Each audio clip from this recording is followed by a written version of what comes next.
kwamba mwananchi wa kutoka Kigoma aende wapi? Aweze kufika Mwanza katika njia ambayo ni nyepesi, lakini pia kwa njia rahisi, aidha kutumia usafiri wa anga na aidha kutumia usafiri wa kutumia usafiri wa nchi kavu. Tumefahamiana vizuri. Kama tumeunganishwa na ziwa, basi iwe rahisi kufika mtu kutoka hapa mathalani kwenda Katavi, kutoka hapa kwenda Mpanda, iwe ni rahisi, maeneo ambayo yanafikika kwa urahisi zaidi. Hii maana yake ni nini? Maana yake ni kwamba unafanya kwa haraka zaidi, unachagiza maendeleo na mabadiliko ya haraka zaidi kwa jamii ambayo unayoishi wewe. Lakini pia tunapozungumzia mfumo wa siasa na demokrasia, ni pamoja na kutengeneza mfumo sahihi ambao utakaokuja kulinda usalama na amani wa maisha ya watu pamoja na mali zao. Umeelewana vizuri kuanzia mipaka, kuanzia anga, lakini pia nchi kavu, kwamba mwananchi awe na uwezo wa kwenda sehemu yoyote na kufanya shughuli zake zozote kwa mujibu wa sheria na kanuni katika misingi ya usalama na amani bila kuathiriwa sawa au kupata aina yoyote ya changamoto itakayopelekea yeye apate hofu na kushindwa kufanya shughuli zake. Tumeelewana vizuri?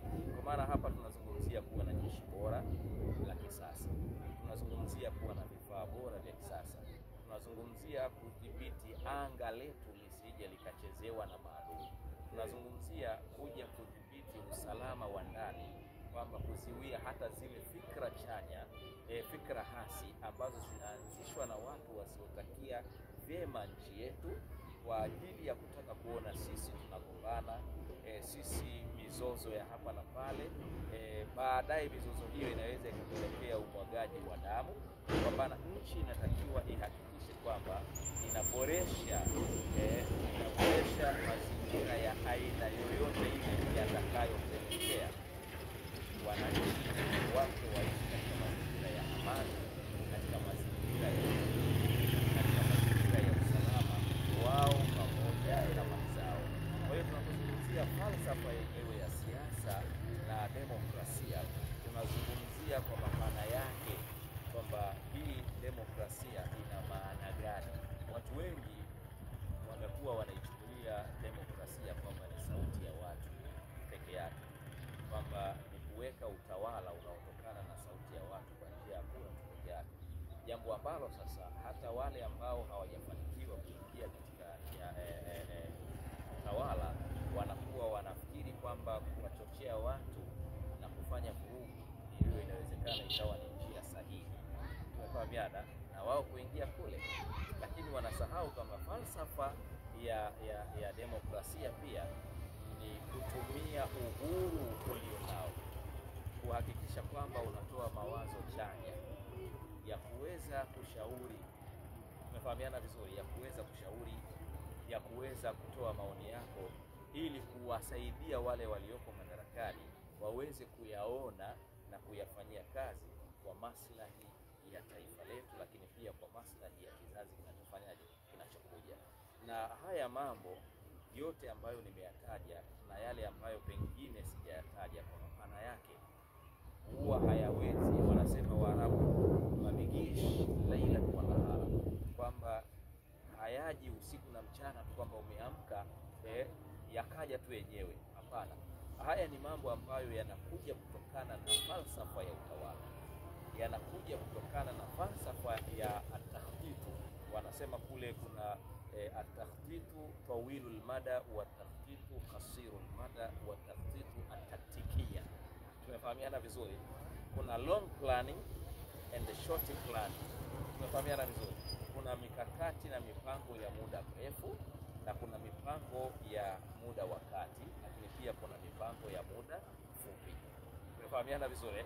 Hii yote inatokana na siasa bora inayotokana na uhuru wa kidemokrasia, ndiyo ambayo inatufikisha sisi kupanga katika hayo mambo. Tumefahamiana vizuri? Kama hakuna siasa bora, maana yake hakuwezi kupatikana demokrasia bora. na kama hakuna demokrasia bora, maana yake haya yote, mipango yote haiwezi kupatikana.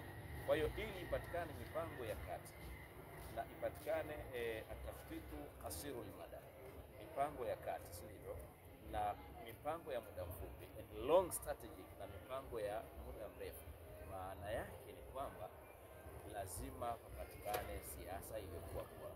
Siasa bora haiwezi kupatikana kama hakuna misingi bora ya amani na utulivu. Tumefahamiana vizuri, kwa sababu fikra za watu ni fikra ambazo huwa zinabadilika hapa na pale. Kwa hiyo itakapotokea labda fujo, itakapotokea uvunjifu wa amani, itakapotokea kikundi cha watu inataka kuleta vurugu, maana yake fikra zitahama huko, zitaelekea huko. Lengo la mabeberu ni kutuona kwamba sisi hatuelewani, ni kutuona kwamba sisi tunagombana, ili wapate njia ya kuweza kuingia, na mwisho wa siku sisi tugombane na wao wachukue kigezo hicho cha kuja kutulinda na kuleta amani, ili wachukue rasilimali zetu za nini, rasilimali zetu za nchi, kama ambavyo wanapofanya katika mataifa mengine. Kwa mfano taifa la Niger, mfano taifa la Chad, mfano taifa la Burkina Faso, umefahamu vizuri, na mataifa mengine kama vile Congo Democracy, pamoja na mataifa mengine ambayo tayari